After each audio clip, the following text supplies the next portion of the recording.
Tayo doon sa kasabihan na habang may buhay, may habang may buhay, may Pag-asa. habang may buhay, may Pag-asa. pagsubok. Dahil tayo katiwala ng Diyos, binibigyan din niya tayo ng iba't ibang klase ng pagsubok. Kaya po doon sa pagsubok na yon, saka pa lang natin mauunawaan na talagang ang ating buhay ay mayroong, habang may buhay mayroong Pagsubok. habang may buhay may Pagsubok. pagbangon.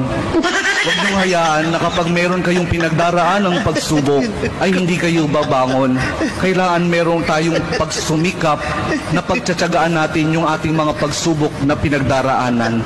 At kapag merong pagsubok at merong pagbangon, saka pa lang natin mauunawaan na talagang ang ating buhay, na habang may buhay, may Pagbangon. habang may buhay, may Pagbangon. pag-ibig.